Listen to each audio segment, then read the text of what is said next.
So I don't think it's always a bad thing to feel that way. And it also probably means you have an aspect of humility. So that's a good thing. But in saying that, one of the best approaches of building confidence is self mastery. And one of the best ways of self mastery is just doing things and doing hard things. And this is one of the biggest issues I see in modern culture is everyone wants to be comfortable. And they don't want to do hard things, and they're perfectly controlled air conditioning. They want to sit all day, and they don't want to go through the hardships.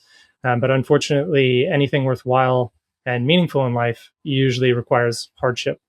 So people need to learn to embrace and accept doing hard things. And that will usually lead to self-mastery and confidence and make you feel a lot better, both for self-efficacy and just for how you show up in life. That's one aspect to it. Fear, I think, is another one. A lot of people definitely let fear guide their decision-making and unfortunately end up at the end of life perhaps regretting that.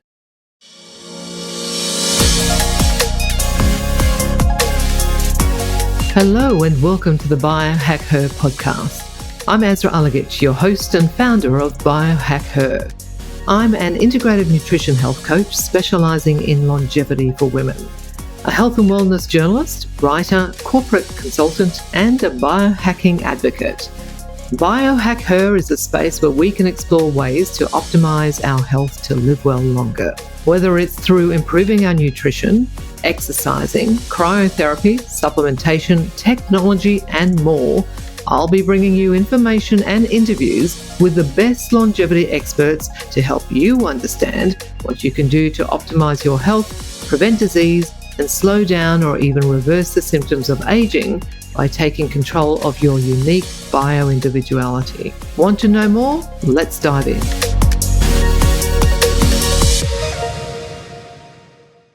Hey guys, before we jump into the next episode, I wanted to take a quick moment of your time to tell you about the next Live Well Longer retreat that I'll be co-hosting with Camilla Thompson. If you've been feeling the pull to pause, reset, and reconnect with the woman you're becoming, then this is your moment.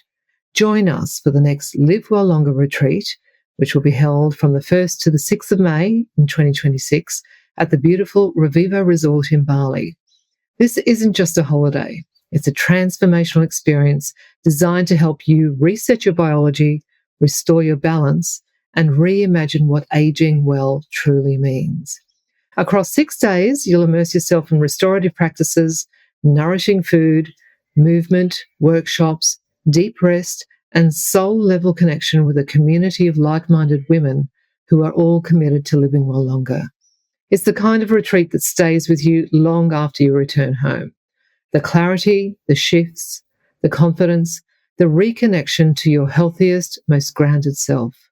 If you're ready to invest in your well-being and step into a new chapter feeling renewed and inspired, I'd love you to join us.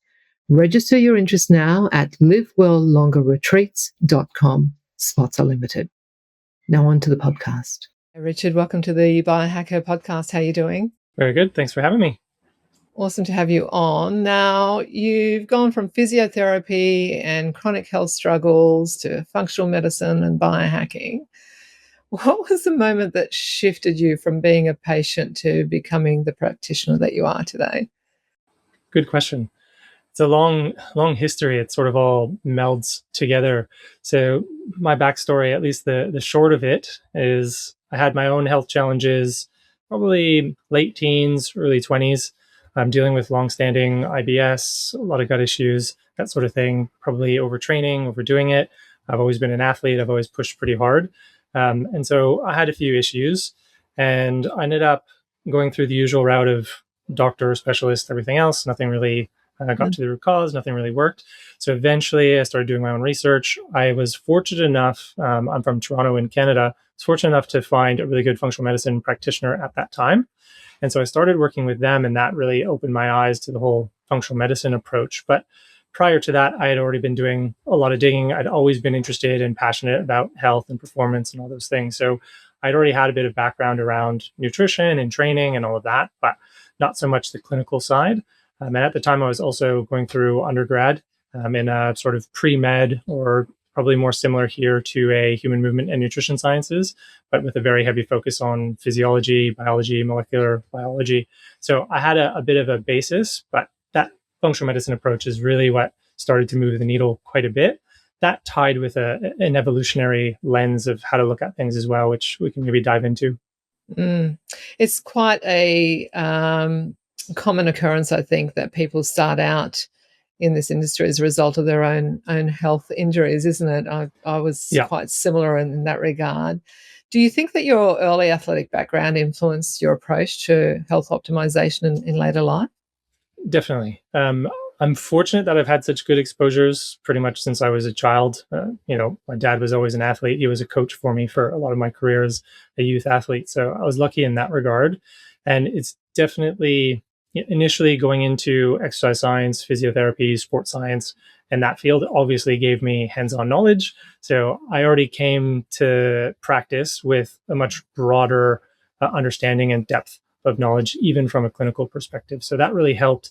What I'm learning as well, and you and probably many of your listeners will resonate with this as well, is from a medical paradigm, the knowledge that I've gained both from actually training and boots on the ground knowledge, but also more from that sports and athletic side of things, is doctors really don't understand the health optimization and fitness component.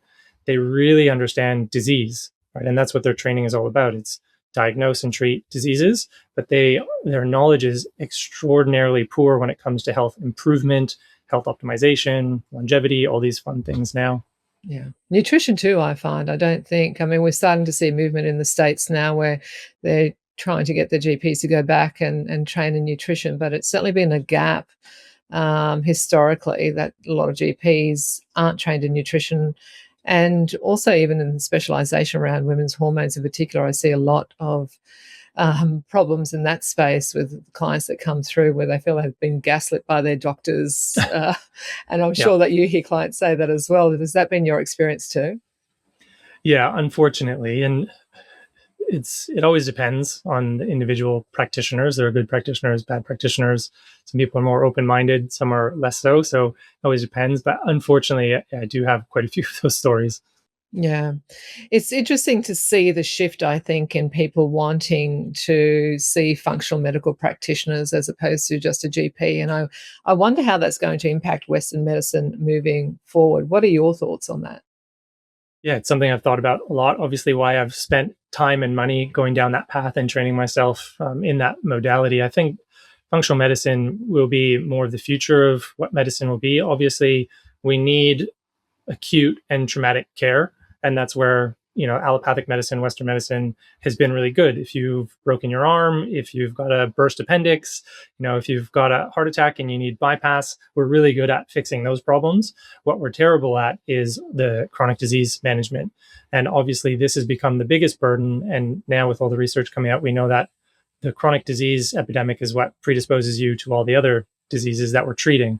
So I think over time, functional medicine will probably just become maybe synonymous with medicine overall. Is the evidence shows that a preventative approach, a holistic systems-based approach, is really the way of going about things.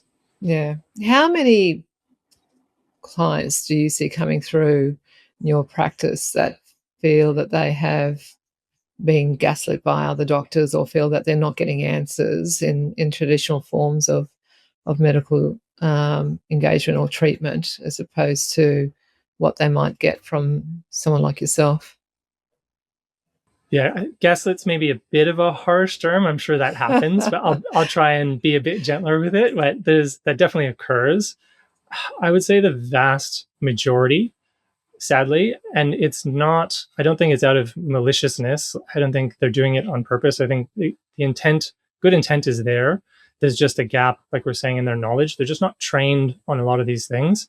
And then there's definitely a bit of motivated skepticism where anything alternative, anything different than the conventional approach, they're sort of taught to vilify and shut down right away, opposed to being a bit more open-minded, critical thinking, and look at it a little bit deeper and see where there's opportunity.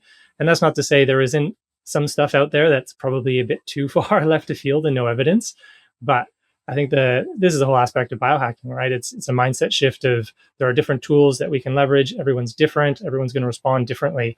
And so, the public health approach of one size fits all doesn't really work. And I think we need to change that approach a little bit. Yeah, definitely.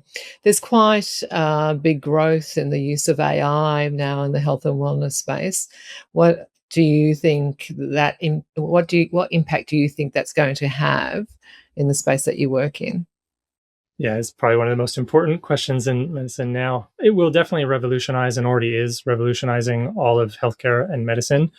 Um, in medicine specifically, I think it's going to be extremely beneficial because we have issues of not enough GPs. We have the issues of doctors not trained adequately in certain areas. It's virtually impossible to stay up to date with all the literature now. So a doctor in practice, if they've been in practice 30, 40 years, they're probably well behind what the actual evidence and clinical guidelines suggest. And so AI will now be able to create, an opportunity where we can have the latest and greatest at our fingertips in an instant. And for a lot of people that maybe can't access their GP or there's whatever restrictions, hopefully we'll just have tools where AI can do the pre-screening and early diagnostics and then easily create a triage plan or put people in the right direction or just give them simple lifestyle advice, which for most people is generally what they need. Mm. You talk about living with intention and continuous self cultivation. This is something that I'm quite interested in and something I've tried to do in my life. How does that philosophy show up for you in your daily routine? Great question. I've actually just finished sitting down and going through sort of my annual review, reflection, and goal setting. So Yeah. that's a key part of it. I kind of bucket in key pillars of my life, all shaped around this idea of self cultivation or um, living the considered life, which is often talked about in the philosophical realm. So I'm a big philosophy buff, and I like a lot of the old classic philosophy, the Stoics, going back then. So I take a lot of those concepts and sitting back and looking at my life of how do I want to show up and present myself day in and day out to live my best life possible and be the best version of myself for people around me, to help others, and also for myself. And so I try to live by that every day. And everyone is human. We're not always perfect with it. But for me, what I've found also in sort of coaching other individuals is trying to systemize it. So having a routine, having structure, that could be journaling, that could just be having your calendar set out. So that way you're holding yourself accountable and following what you've said you're going to do. There are a lot of tools and there's a lot of approaches on how to live a self-cultivated life. I think the trick is figuring out what works for you because what works for one person might not work for another. Not everyone loves to-do lists and tasks. I love to-do lists and tasks. So, I try to leverage those tools to keep me accountable. What about people who suffer from imposter syndrome or who have a degree of self doubt or are caught in the normality of their life and are not wanting to or are fearing change? How do you guide people to be able to move forward, to grow, to be able to embrace something new? Mm. So, if I'm understanding correctly, it sounds like there's sort of two aspects there. One is, I guess, overcoming fear, and one is sort of the imposter syndrome side. I see them as slightly different. Imposter syndrome, I've come to appreciate, I think, because if you are striving and you're pushing and you're a little outside your comfort zone, you're probably going to feel a little bit that way. So I don't think it's always a bad thing to feel that way. And it also probably means you have an aspect of humility. So that's a good thing. But in saying that, one of the best approaches of building confidence is self mastery. And one of the best ways of self mastery is just doing things and doing hard things. And this is one of the biggest issues I see in modern culture is everyone wants to be comfortable and they don't want to do hard things and they're perfectly controlled air conditioning and they want to sit all day and they don't want to go through the hardships. But unfortunately, anything worthwhile and meaningful in life usually requires hardship.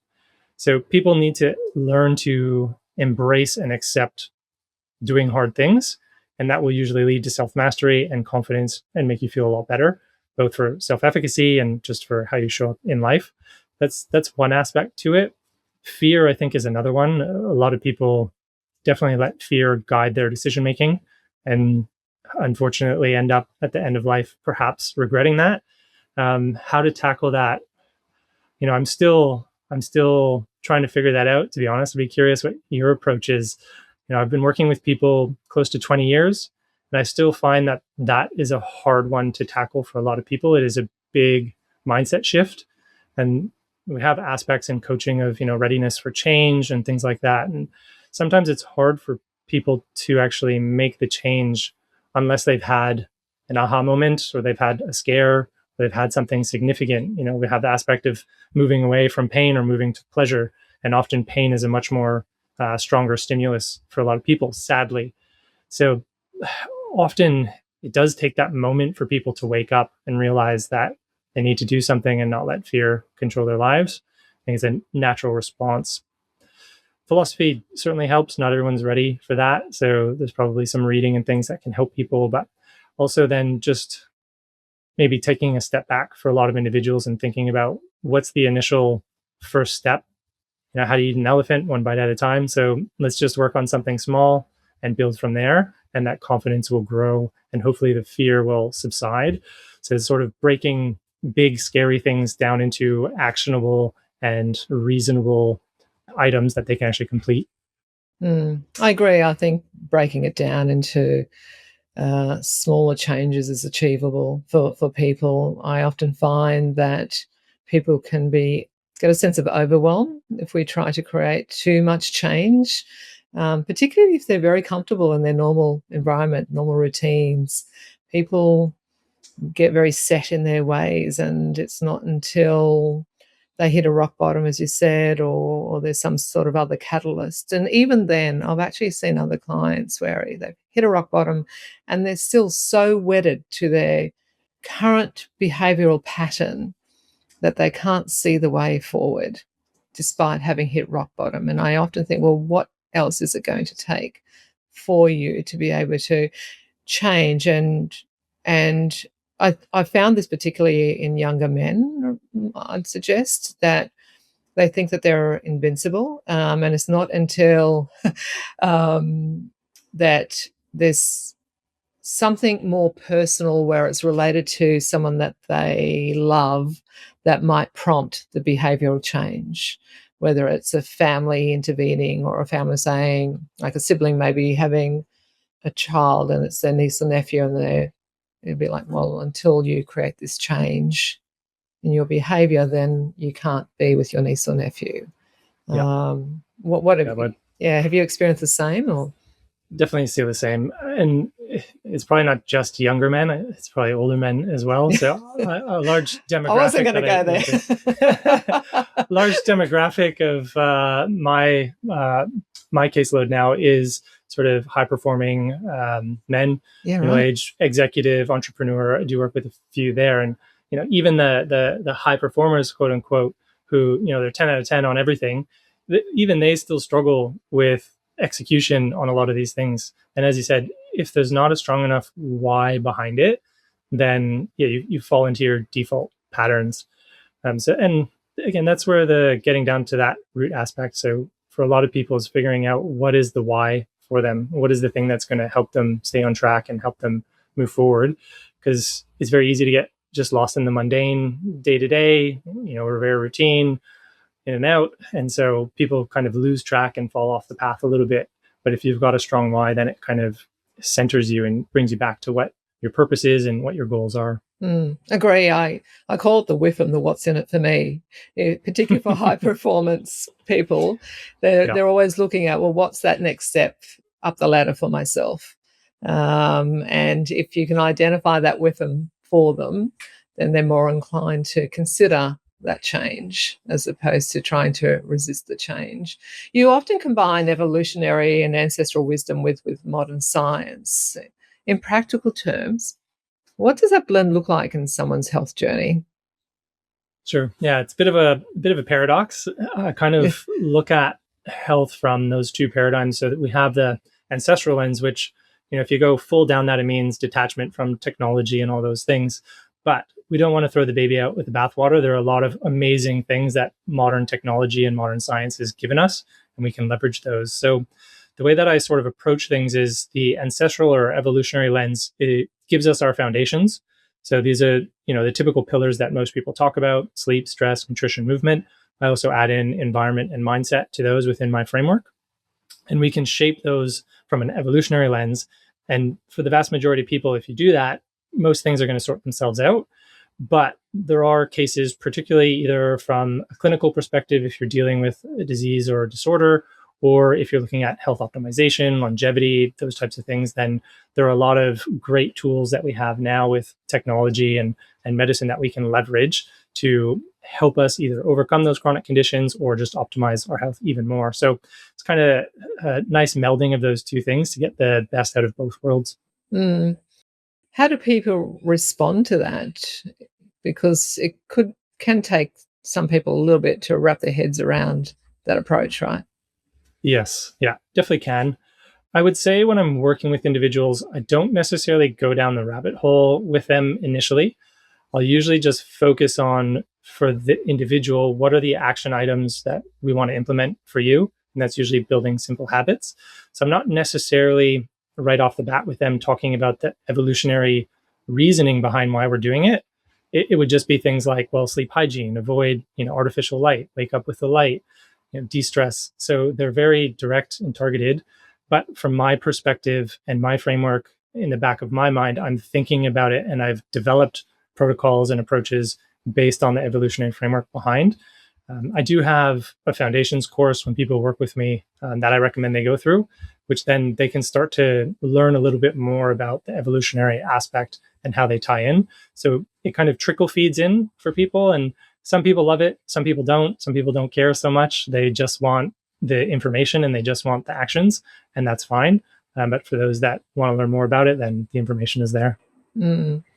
I tend to think that there are some people that don't consider the evolutionary aspect of health and wellness and how valuable it can be. Can you walk us through in a little bit more detail around what that would mean for people on a day-to-day terms? Sure. Probably the key thing to think about when we're talking about evolutionary medicine is this idea of discordance theory or mismatch theory.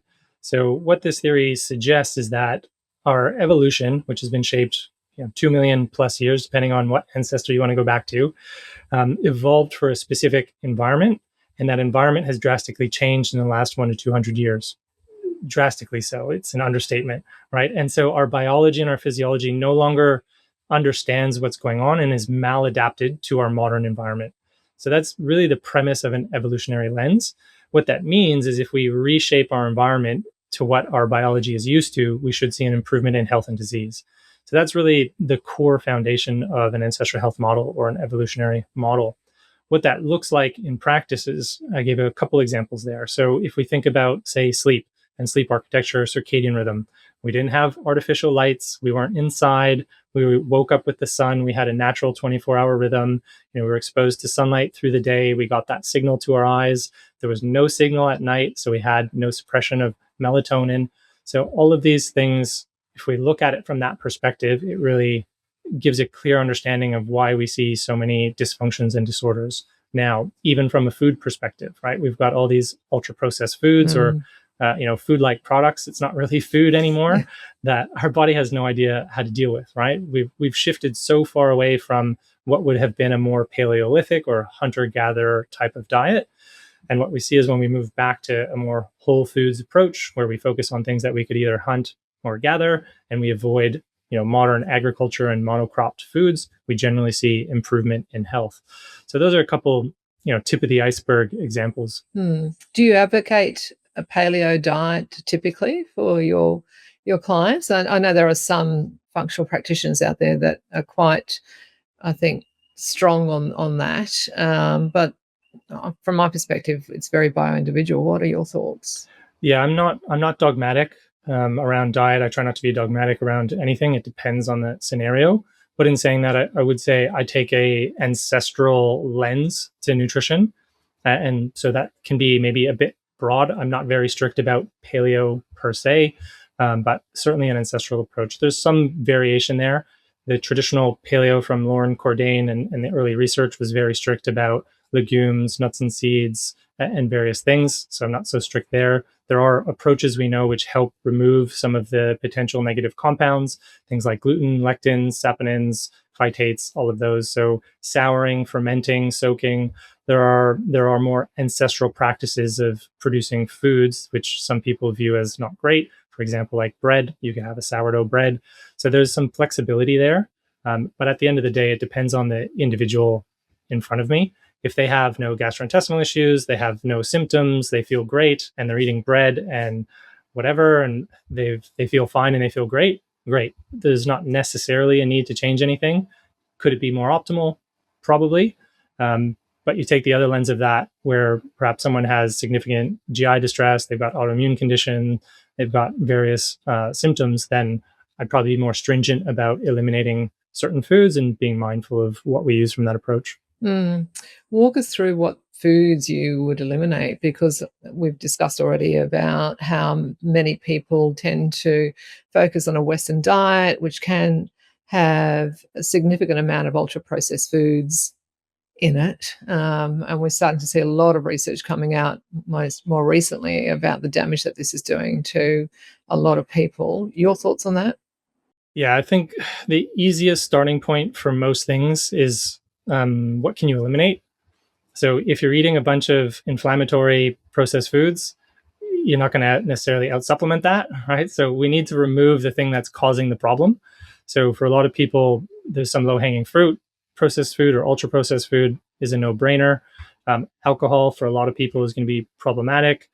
Excess sugar and refined carbohydrates for some, particularly if you've got metabolic disorders, we really want to limit that. So those are some simple low hanging fruit. Again, if there's underlying GI issues, skin issues, autoimmune, those types of things, I would be a lot more strict. So gluten, I'd probably narrow down a lot more, if not eliminate entirely. And even if we could go full wheat and grain free, because there is a subset of individuals who have non-celiac wheat sensitivity or non-celiac grain sensitivity, which, there's some nuance there because there are FODMAPs, which maybe some people react to. And so we're also eliminating FODMAPs. There is a growing interest now in the more autoimmune gastrointestinal space of the more carnivore or animal-based diet, which is interesting. A lot of anecdotes there. So that focuses heavily on removing those plant toxins that I mentioned before. So that's going to be a lot of your leafy greens, your high oxalate foods, so even things like sweet potato, etc. So that's often a starting point. And then I would focus on what can we introduce to assist the recovery and healing process. But if you don't eliminate the things that are causing the problem first, you're just kind of constantly trying to put out a fire. Yeah. There's a lot of new research coming out around autoimmune cures. Are you across that? And what are your thoughts on that?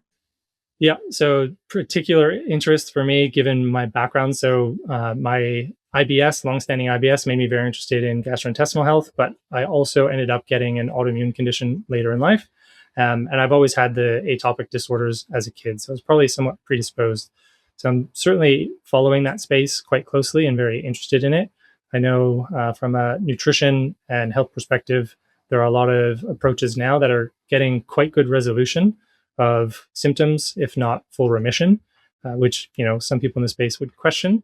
And there are emerging therapeutics as well between immune therapies and things. But the downside with a lot of those is any biologics or immune therapies can also have quite significant side effects. So the kind of old adage is if we can approach it from a lifestyle perspective and get resolution, that's always going to be the best approach. Mm. There's a growing conversation also around normal versus optimal health. What does optimal health look like to you in 2026 compared to what it's looked like historically? Yeah, it's definitely changed over time. So next year I'm going on 40. So my lens has changed a little bit. When I was younger, it was a lot about performance and pushing and all of that type of thing. And I was competing in various martial arts and different things. So it was probably more geared towards that. As I'm getting older, it's much more focused around longevity and health span, particularly health span, because lifespan is questionable if we can meaningfully move that. So nowadays, it's a much more rounded approach, a little more stress reduction, a little more balanced in my training. I focus heavily as a priority around mobility and movement quality, but still get my minimum standards and non-negotiables around strength training and cardiovascular training. Thankfully, the likes of Peter Attia and others in the space now have really brought to light the importance of physical fitness and health in that space as it pertains to longevity. A lot of people for a long time sort of neglected that. It was a lot about what's the latest supplement, what's the latest diet, jumping on NMN, or what's the latest thing. But the evidence is very clear now that some of the most important things from a longevity perspective are VO2 max, underlying strength and power, maintaining bone mineral density so we don't end up frail and have fractures later in life. So there's a big emphasis on that. Diet for me hasn't changed much due to the fact that I do have an autoimmune condition. I am actually more animal based. With some leeway there, I'd probably say 80-20 for the most part. And as long as my symptoms are managed, that works well for me. And then there's various supplements and different things as well. But I'd say the biggest change is probably less on the performance side, although I still want to maintain a minimum effort there, and more thinking about where do I want to be when I'm 60, 70, 80 into those marginal years. Yeah, agree. And I think it's really valuable to see a lot of these these thought leaders coming out advocating for more people to be focusing on exercise for longevity. Particularly for women. Yeah, that's what I was just about to say. When I spoke at Wanderlust Wellspring last year, Dr. Gabrielle Lyon was there as well. And yep, she's been a great advocate for women's health and pushing better protein and strength training. Yeah, I love her work, and I love the fact that she advocates for women to do strength training, weight training, something that I've done for many years now as well. And I always try to push women to do that. They often think that it's going to make them bulky. Well, I'm a living example that you're not going to get bulky. You're not going to end up like Arnold Schwarzenegger if you do weight training, right? So it's that from the perspective of, as you said, ensuring that we don't end up with reduced bone density as we get older. And my mother's just recently had a fall and broken her wrist. She's a heart transplant recipient as well, though. So she's on a whole heap of immunosuppressants and, a whole cocktail of medications that she has to take, which has impacted her, caused diabetes and so on. But I suppose long story short is that as a result of her not actually doing any sort of weight training, and that's a generation that they were never taught to do anything like that, in fairness to her, that her bone density is significantly reduced and compromised as a result of that. And we're just starting to see, I think, the data and the stats come through around the importance of it and why women need to do this. And from a HRT perspective as well, there's some really new, vigorous research that's come through that supports women staying on HRT for a length of time to be able to ensure that their bone density doesn't diminish as they get older. Particularly during that perimenopause stage. So the earlier, the better is what the research is showing. Funny thing about that is that research has been around for probably 20 years. So there was the early scare, which was now been debunked as bad research around the potential risks, which we know is not the case. And it's mostly just benefits. But we've sort of known that for quite some time, but there's still the stigma around hormone replacement or menopause hormone replacement, MHT as they call it now. So yeah, I think finally the information is getting out there. I find Australia in general is just always lagging. They're usually 5-10 years behind the trends in North America. And that applies even to functional medicine and things. I've been in the space a long time, and it's only really emerging and coming out here now more. But yeah, we've got very clear evidence that strength training, power-based training as well, this is probably what I still see neglected for women, particularly older women. But they maybe are starting to introduce some resistance training, which is great. But for bone density, it's actually more efficient and better to do impact or power-based training. So things like jumping, hopping, little things like that. I still see that's probably underutilized. There are quite a few osteopenia programs now that highlight that and add that into the programming. But there's probably a bit more fear around, jumping and those types of things, particularly if you haven't done it since you were 12, right? Yeah. Which for a lot of people, they just don't anymore. So yeah, there's a lot of ways of reducing and minimizing the chance of getting osteopenia and osteoporosis. It's just a matter of putting in a bit of the work and getting the right information out there, which thankfully we have now, and more people are sharing that. And people could start slowly by introducing some of those power-based training. I introduced skipping, a couple of years ago. It's an easy way. Sure, I'm a bit of a klutz at it.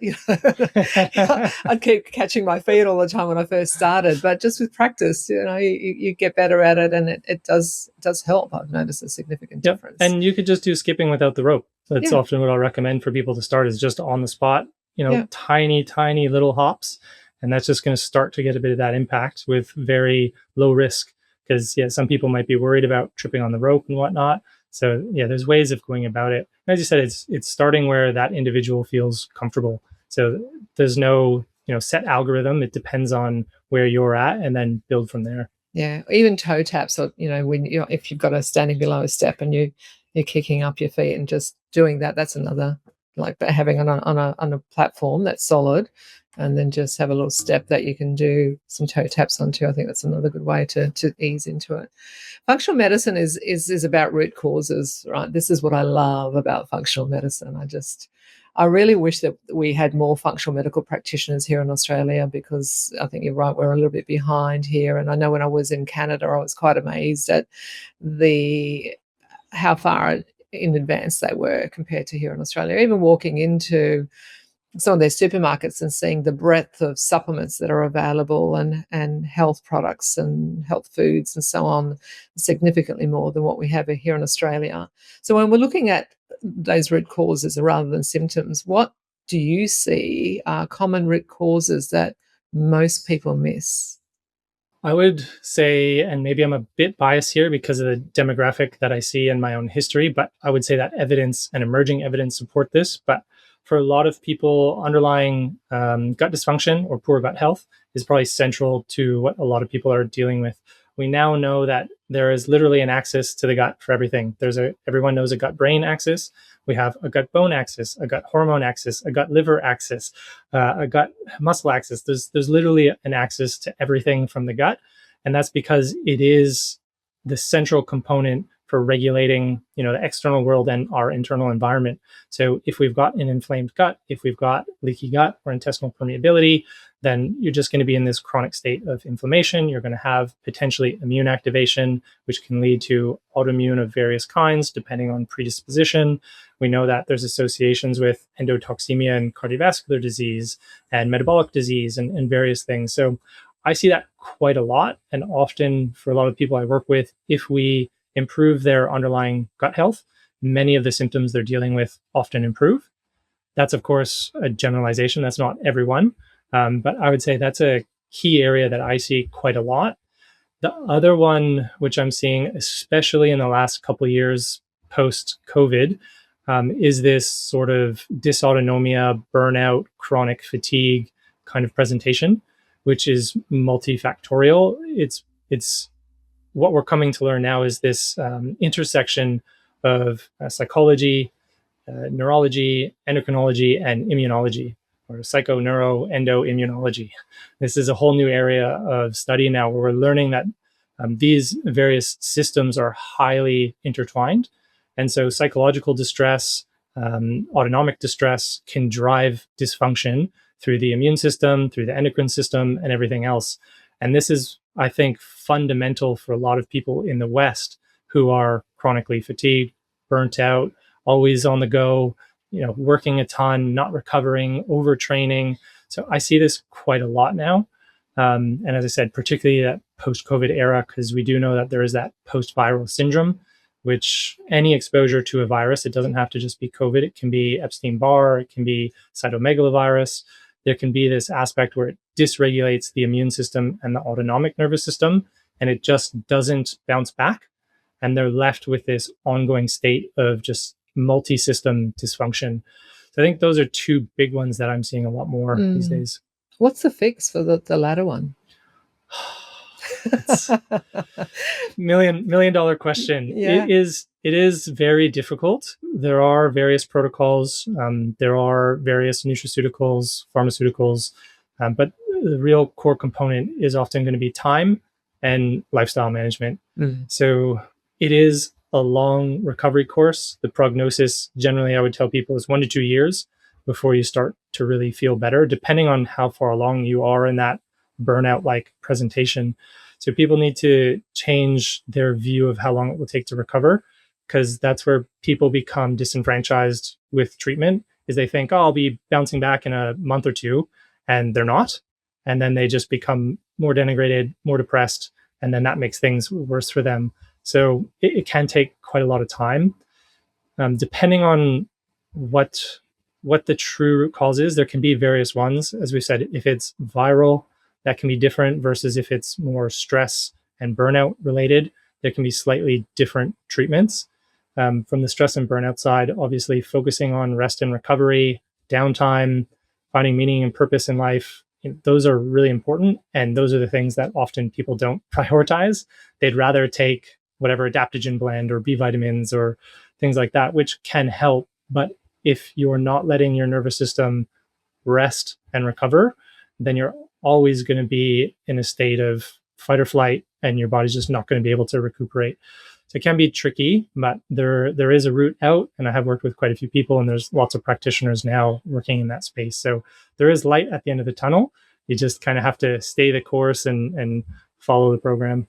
Yeah. And if you are going to get light at the end of the tunnel, if you are going to get relief of your symptoms, then it's worth staying the course and going for it. I know people, like you said, expect resolution of their symptoms within a couple of months, but sometimes that doesn't happen, and you actually have to be in there for the long haul.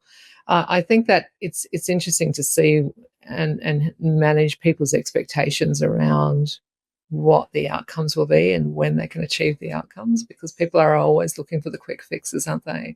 Let's pop a pill. And I wonder, I'm keen to hear your thoughts on this. I wonder whether that's a direct symptom of the historical Western medical approach, where it has been reactive to a degree, and it's about prescribing a medication or a pill or whatever to mask the symptom rather than tackling or identifying the root cause. Yeah. Yeah, that's definitely an aspect to it. So by definition, allopathic medicine operates that way, right? We have a diagnosis, we have a disease, and we treat it with something. And that works well for certain things. If you've got an infection, we have antibiotics, great, but that doesn't work well for these more chronic multi-system issues. The other problem, I think, now is we've just created an entire society of short-term gratification. Like everyone just wants immediate gratification, whether it's social media, whether it's Amazon, whether it's foods, whether it's whatever. Everything is immediate gratification. And we've lost the ability to focus on long-term gratification. And, the whole aspect of this dopamine addiction for a lot of people makes it hard for them to start to focus on the long-term benefits. So that can be really tricky. And again, that's a mindset and coaching issue for a lot of people. And this is where medicine overall doesn't have the tools.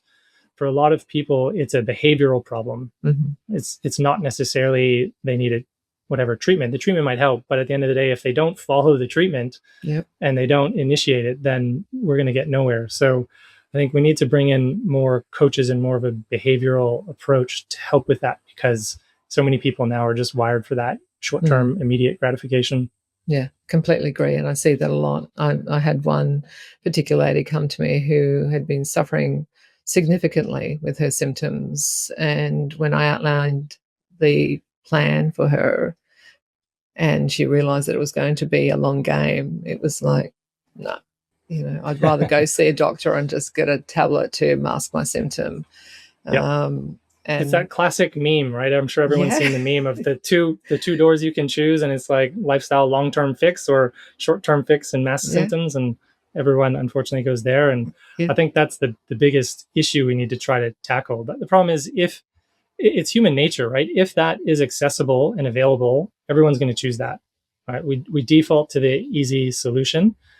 So I think we just need to make it harder for that to be available. But that's a very systemic and long issue that needs to be addressed. Mm. And when you highlight behavioral changes, we know that lifestyle choices has such a significant impact in how our health is and how well we're going to age.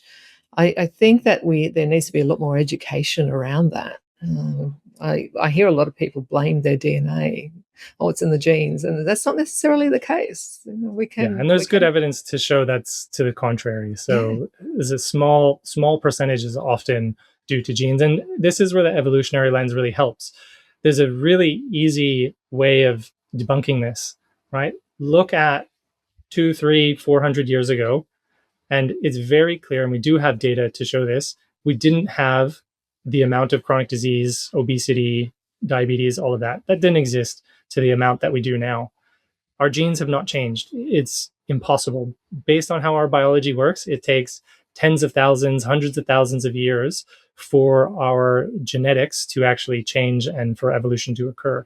So we're still the same. Our genes are still the same, but the environment has changed. And so it's just a really easy heuristic to look at to understand that it doesn't make sense. We shouldn't be blaming genetics because most of these things didn't exist. You might be predisposed. Yes, you have certain genes which predispose you, but it's only present in the case of the modern environment. If you lived like a hunter-gatherer, you wouldn't have those conditions. So I think that's where it really brings that to light. Yeah. And I think this is where biohacking really plays a good, strong role now as well. It's starting to become a lot more popular. I think Australia is starting to finally catch up in the biohacking space, thankfully. What are some of your favourite biohacks right now for stress resilience and longevity? Stress resilience, I would say my number one is vagus nerve stimulation. I think that's the key one, but using the correct tools. So there is a particular part of the ear that you need to stimulate. Some of them, if you put them on the lobe, or I forget the name of the other inner part of the ear, it is actually not stimulating the vagus nerve. It does need to go in a particular part of the ear. So there's, I think, 2 or 3 devices that I know of that do that well. So for stress resilience, I think that's a great one.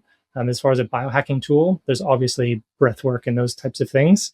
And then I think everyone knows ice baths are great, more for building your mental fortitude. Mm-hmm. I think a lot of the benefit just comes from the fact that doing an ice bath sucks, but you do it anyway. And so through that, you go through hardship and you have that self-mastery. So I really like those. Longevity, I'm really looking into quite a few peptides at the moment. Okay. And I know in Australia, there's still a bit of stigma around peptides, but there are some really, really interesting ones that can really help enhance the mitochondrial aspect of inflammaging and the sort of hallmark of longevity from a mitochondrial perspective. So I'm really interested in those, and I'll probably be doing a bit of self-experimentation over the next year with a few of those. I think that's a key component.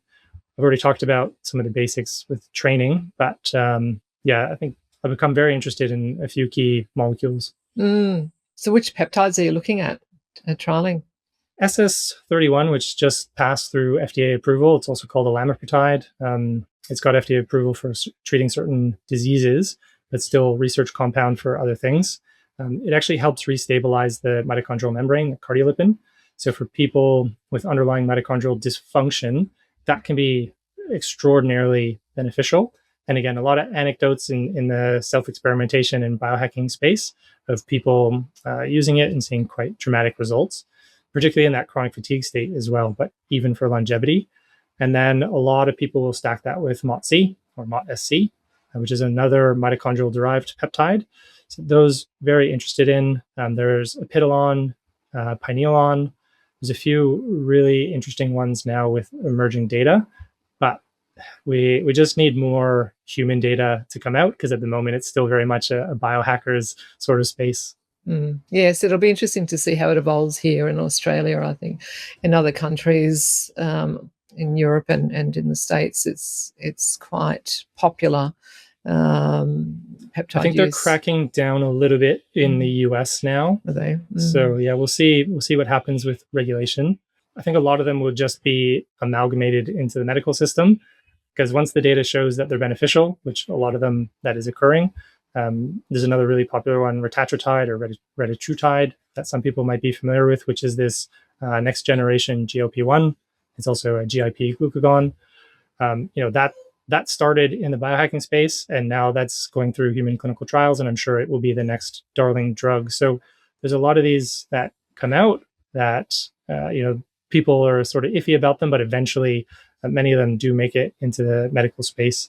So I think regulation will come for the better or worse, I suppose. Yeah, and you're right, because we are seeing that transition. I think here in Australia, a classic one is NMN. It was only recently approved by the TGA, and prior to that, there was a restriction on it. It was something that biohackers were taking, but overseas people have been taking it for years. We know that David Sinclair's done a lot of work in this space as well.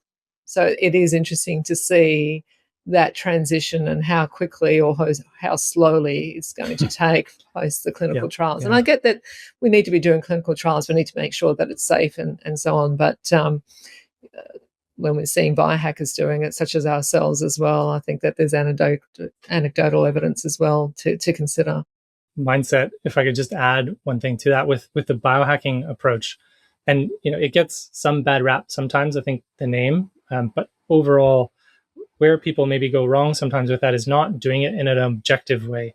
And so I think that's the key with when you're going into the biohacking space and you're doing this self-experimentation, it has to go hand in hand with the quantified self approach. Right? So you have to have data and an understanding to see if what you're doing is working or if it's creating really bad side effects. Right. And I think some people sometimes go a bit wrong there. And that's really what I focus on with working with people is some people might be leveraging different compounds, but they need a way of tracking certain things.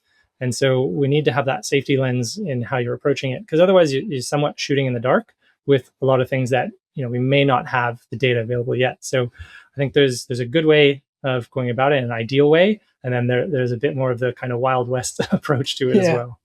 Look, I completely agree. I think it's really important to get some baseline measurements there so that you can determine, okay, well, this is my starting point. And if I'm adding something new, how is my body reacting to that? Am I actually getting the outcomes and that I'm targeting or not? And then if not, then you've got the data there to back that up, to show that. What sort of testing are you doing with your clients to be able to measure this?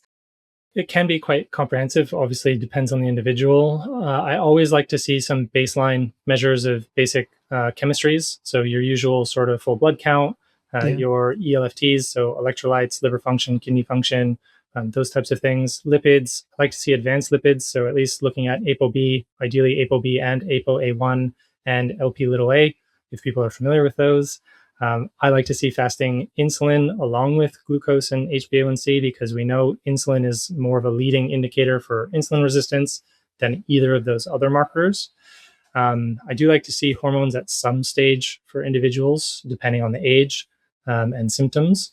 So that's probably a few key ones. And then, how long is a piece of string as far as other things that we can look at? If you're going down that optimization and longevity space, there's quite a few things we can look at. There's stool testing. There's a whole range of things we can look at. I ideally now, again, depends on the individual. I try to approach things from a less is more perspective. This is something in functional medicine that we see quite a bit is newer practitioners with less clinical experience, at least in a clinical space, often end up ordering more tests than are necessary because they don't have the experience to understand the presentation and the underlying potential diagnosis or differentials. The longer you're in the space, and I've been doing this long enough now that I usually have a pretty good idea of what's going on without needing any testing at all. And I can usually treat empirically without having any testing. So it's nice because it makes it accessible for people who can't afford private pathologies, because it can be quite expensive. But then, for the health optimization, biohackers, longevity people, we can run the gamut as far as testing. Yeah, we know that the biohackers love the data, right? They want the stats. Sure do. Yeah. Well, we've spoken a lot about lifestyle choices, but in the biohacking space, there's a lot of new technology coming through. How do you personally use wearable technology with your lab tests and your biomarkers to guide decisions? And how do you think our listeners should be using them? Yeah, I think wearables are a very valuable tool. They can, and depending on the individual, they can sometimes be a detriment if you're a little bit on the anxiety spectrum, let's say, because then too much data sometimes is not a great thing if you don't really know what you're looking at. But I am a big fan. I've got an Oura Ring. I've actually switched from a Garmin to an Amazfit, which is about half the price and just as good. So I do like tracking fitness, sleep. I think those are really important. Resting heart rate, HRV, super important, particularly now as it pertains to longevity. We're learning more and more about how these things play a role and also about that autonomic system response. So for individuals, again, if we're thinking fatigue and whatnot, HRV can be really helpful. I've seen with quite a few of my individuals, even with an Oura Ring or something like that, picking up mild or early apnea. So it can be super valuable for things like that, because if you do have underlying sleep apnea, then we know you're at a significantly higher risk of many diseases and increased all-cause mortality. And it can go undiagnosed for 10, 15 years for a lot of individuals. So now having something simple that you wear on your finger at night can actually detect mild desaturations where your oxygen drops. And so that can be sometimes a nice early screen for us to say, hey, maybe we need to investigate. Let's get a sleep study. Let's look at this further. So wearables can be extremely valuable, but you do need to know, what you're looking at, and you also have to understand the aspect of not all wearables are the same, and there are degrees of variance in the readings. So, for example, wearing a watch as your main thing for tracking your heart rate when you're running or when you're on a bike and it's bumpy, or if it's not fit properly, your readings are going to be way, way out, and it's not actually accurate. So there are little nuances you need to understand even when looking at wearables, because some people can sometimes get a bit thrown off when they look at some of their stats. But when we understand, the pros and cons and the limitations of the devices, it's easy to paint the picture in the broader context with things like you said, with biomarkers, anthropometrics, and symptoms. When we're talking about HRV or heart rate variability, for those of our listeners that don't know what the acronym stands for, that can vary depending on the age demographic as well, Ryan. Walk us through that, because I think it really is quite misunderstood, HRV, and the importance of it. Yeah, I think everyone just wants higher, higher, higher without relative context for that individual. So HRV is heart rate variability. It's basically the variability between beats of your heart. That's normal and natural, and it's actually a good thing to have higher variability. It's just telling us the response or the state of your autonomic nervous system. So between your parasympathetic and sympathetic, it regulates your heartbeat, and so you're always finding homeostasis between those. And ideally, if we're in a more rested state, a more parasympathetic state, we're going to see higher HRV, so more variability. And we know that this is very well associated with that autonomic aspect, which ties into things like your state of recovery or overtraining. So for a lot of my athletes, I look at this very closely because it can tell us maybe if you're heading into that overtraining or you're pushing a little bit too hard. So it can be a super valuable metric. The other one I really like is resting heart rate, particularly at the first stages of sleep and through your entire sleep. What we want to see if you are in more that parasympathetic state is your resting heart rate should come down quite significantly through the entire aspect of your sleep until you start waking up. If it's not coming down, or it's very high when you're going to bed, that's usually also giving us some indication that your autonomic nervous system is somewhat disrupted and you're probably overtraining, overstressed, or maybe you're sick or you're fighting something. So they can be very valuable tools and very readily accessible. And for midlife women, though, heart rate variability, I mean, I know we've got different ranges, and a lot of my listeners are midlife women. What is the range that they should be looking at for their heart rate variability? Last I looked at this, there seems to be quite a long range of what is quote unquote normal for individuals. Yeah. And it would depend on either genetics, lifestyle, and things there. What I generally look for is not an absolute number, but a trend. So what I want to see is, over weeks, months, years, what is your usual baseline and what is the trend occurring from that baseline? Because there can just be a lot of discrepancy between individuals, even within sex, and within various demographics. So I usually look more for the trend than a specific absolute number. Yeah, so if it's for midlife women, if it's sitting between 45 to 50, or above, slightly above, as I understand it. Last I looked at it, I think that was around the average for women around my age, so I'm 56. I think, but again, I think you're right there. It does very much depend on the individual, and there are so many other contributing variables, aren't there, as well? Yeah. Walk us Of course, through. if it's very low, there's potentially something going on there. If we're sub 20, which Yeah, I have seen before, you're right. sometimes that's a bit of a red flag of what's going on there. It can be reading error sometimes, but yeah, that can be something that I would flag. But if people are kind of ranging around that 40, 50, I'd say that's quite good. I've seen people well past 100. I've seen up to 200, which is, I don't understand how, but yeah. 200, really? Wow. Yeah. Yeah, That's crazy. it is. Yeah, that's up there. Can you walk us through the importance of understanding this data and how it can impact longevity or potentially place people at risk for chronic disease? Because I don't know that that's well understood. We don't, those that don't measure this type of data are probably oblivious to the fact that these metrics can have an impact. Yeah. Yeah, we know now there's strong associations with all cause mortality. So that's the risk of dying basically from anything. So it can be quite helpful.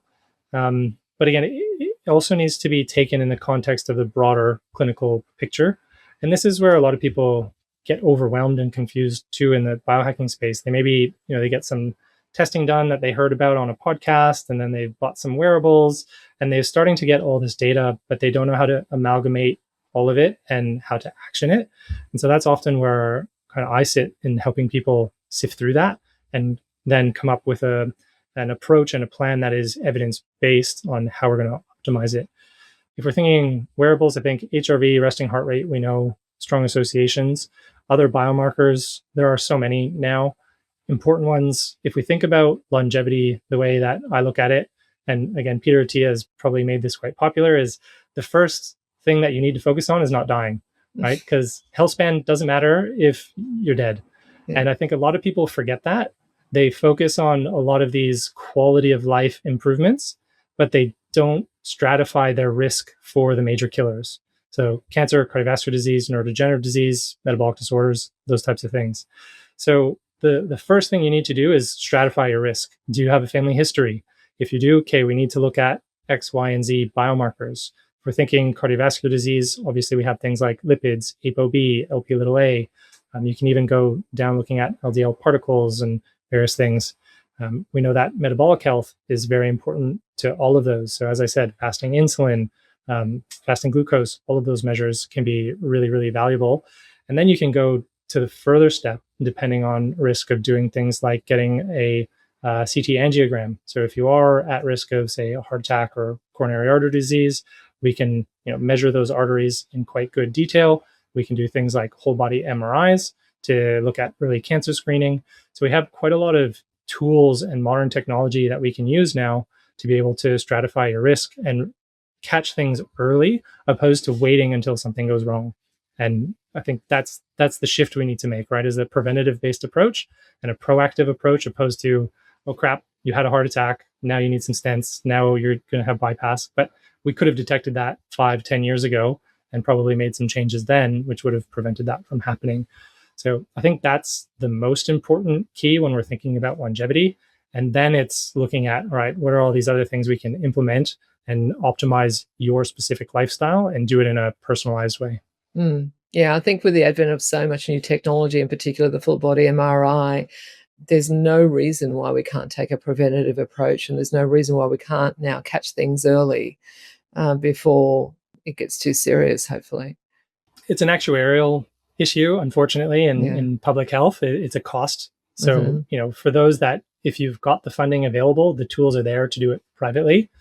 For those that maybe can't afford it, unfortunately, it's usually 20 plus years before a lot of these things make it to standard clinical practice. But yeah, at least the tools are there. It is getting better and it is being implemented across other areas.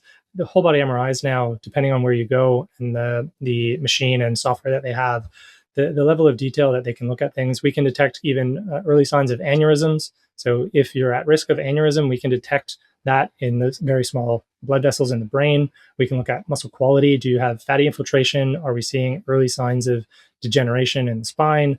The things that they can look at are quite spectacular. So it's a great tool, just unfortunately a bit costly at the moment. Yeah, because it's typically around 3,000 plus, as I understand it. Yeah. Yeah, 25, 3,000, roughly about there, depending on where you go. The caveat too for people that are interested in going down that path is from a cancer screening perspective, there is a high false positive rate, and this is where some in the medical space are weary. And for those who don't know, false positive means it tells you potentially have a cancer when you don't. But for me, I'd rather a false positive than a false negative or not knowing, which means I had it and I didn't check it or it was missed. And then that's where you end up in a big issue. So I think the net benefit of doing it, if you can afford it, is certainly beneficial. Yeah, I haven't had one done yet, but I'm planning on getting one this year, and I aim to have one done annually moving forward. I think it's going to be that valuable. Yeah, definitely. And it's only going to get better. The software continues to improve. The machines continue to improve. So it's only going to get better from here. Yeah. When someone feels overwhelmed about trying to biohack everything at once, which we've kind of chatted about, where do you start them? Got to meet them where they're at. So start with simple things. It would depend on where their specific struggles are. And so when I work with individuals, we do a deep dive initial consultation and we assess all aspects of lifestyle. And so depending on what I highlight there as the key difficulties for them, I'd usually start there and only start with 1 to 3 actionables from that point. So let's say, your sleep is suboptimal, you're only getting 6 hours, you're waking through the night. Well, we know sleep's super important. Let's start there. Let's implement some really basic sleep hygiene. Maybe it's, turn on night shift on your phone, or better, just put your phone away and no phone 1 to 2 hours before bed. And let's wake up with some morning light first thing for 10 minutes. It could be as simple as that, all the way obviously ranging to someone who's a more seasoned biohacker. Maybe we're jumping straight into more advanced protocols, specific red light protocols and different technology. It can range quite a bit. What do you think are the most underrated longevity factors that don't get nearly enough attention? Good question. I'd lean perhaps between 2. One, there's more evidence, which would be VO2 max. I think now it's become more popular, but it wasn't talked about enough. And the data is very clear on basically a linear dose response benefit of higher is better, and reduced all-cause mortality. That's probably one of the biggest. The other thing I think about a lot, and this is probably because I've had so many injuries due to my youth, is the mobility and quality of movement and avoidance of movement dysfunction later in life. Mm-hmm. So my background is martial arts, which I mentioned briefly. And when I think about longevity, I often get this picture of like the stereotypical old Kung Fu master who's 100 years old and still training in the mountains. Yeah. And I put that against what I see often with people in the more fitness space where their joints are destroyed. They're not doing so well. They often die a lot earlier. They don't have the same resilience and movement, and they've focused on muscle without the movement quality and mobility. So I think about that quite a lot. And I think maintaining your mobility as you get older is really important because it'll help you stay mobile and pain-free, which will allow you to then focus on training and running and doing the things that we know are going to reduce your all-cause mortality. So yeah, I think about that one a fair bit more, but that's probably because of my own personal background and that I'm always battling it. No, I get it. I'm the same. I want to be like the Kung Fu master as well as I get older. For me, mobility is absolutely key, but also my cognition as well is something I highly value. That's a big one. Yeah, we're seeing such an increase in neurological disorders, I think, and dementia, Alzheimer's, and so on. And it's quite scary. And people can get things like a DNA test to see whether they're genetically predisposition, and then look at lifestyle factors that can switch genes on and off. What are your thoughts on that? Yeah, I was actually looking at the stats recently for top killers for women in Australia, and neurodegenerative disease is number 1 since 2016. And that was with data up to 2024. So a lot of people don't realize that neurodegenerative component is significant. And we are seeing more and more. And I can't think of anything worse personally than having to deal with that for 10, 20 years. Yeah. I'd probably rather just kick the bed and be done with it. Yeah. So preventing that is super important. Again, as you stated, that early screening and preventative approach is key. If you do have that ApoE4, we know that there's a higher risk. The benefit is we've got the data now that shows that lifestyle ameliorates that entirely. And there's some new emerging data with a couple therapeutics and nutraceuticals, which are showing quite spectacular improvement in Alzheimer's, which is great. So I think the good thing is we've got lots of tools to prevent it, but you have to have the wherewithal and the mindset to be focusing on it in the first place. Yeah. And just quickly before we wrap up, what would be your top 3 lifestyle factors that people should consider to try to prevent any of those neurological diseases? Yeah, from a cognitive perspective, funny, it'll keep coming back to this, but exercise actually has some of the most robust data. And that's because a few things. One, majority of our brain actually evolved for movement, right? If we think about from a biological perspective, if we can't move and we can't procure food and we can't find mates and we can't do those things, which all require movement, we die and our whole progeny dies out. So a lot of things evolved specifically for movement, and a lot of our brain is key for that. So we actually activate our brain a lot through movement and through learning new things. So we have really good data looking at things like dance and Tai Chi and various types of movement practices that you can learn later in life. That will help maintain some of that neuroplasticity and maintain cognitive health. The other aspect is through movement, we increase the blood supply going to the brain. So we get better blood flow going through there. So movement definitely is important for that. And then we have data on actually keeping yourself cognitively learning. So always trying to learn new things from a cognitive perspective, super important. So I always set myself a target every year. And it's kind of my personality anyway of continual learning. Is sort of that student mindset. There's so many things to learn. So I'm always trying to learn new things. And then from maybe a more targeted approach from a nutraceutical or supplement perspective, we have some really good data on things like choline, so alpha GPC, cytocholine, herbals, things like bacopa, ginkgo biloba, vinpocetine. There are a couple like really key targeted nutraceuticals which are super beneficial as a nootropic. And the nootropic sphere, we can go down a massive rabbit hole. There are a lot of compounds which can be beneficial there. And there are a lot of research compounds from a nootropic perspective, which I'd probably look at that, can be quite beneficial. Yeah. There's a lot of nootropics out there. Some significant controversy around some of them as well. But it'll be interesting to see how the research evolves around that, because again, in the biohacking space, people are experimenting and trialing them, and some are getting slammed about it, where eventually it'll be interesting to see whether it gets across the line through the FDA or the TGA here in Australia. Yeah, I think some probably won't, and they'll stay in the kind of biohacking sphere. But I think there'll be some interesting ones coming through that will definitely be used. Yeah. All right. Finally, what does it mean to you to live well longer?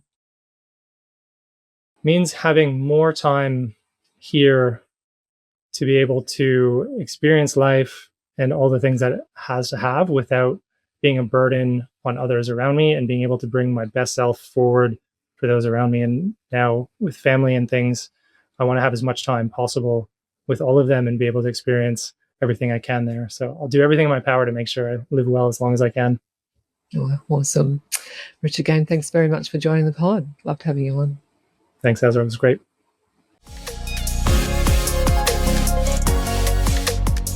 Well, that's a wrap for today's podcast. Thank you for tuning in.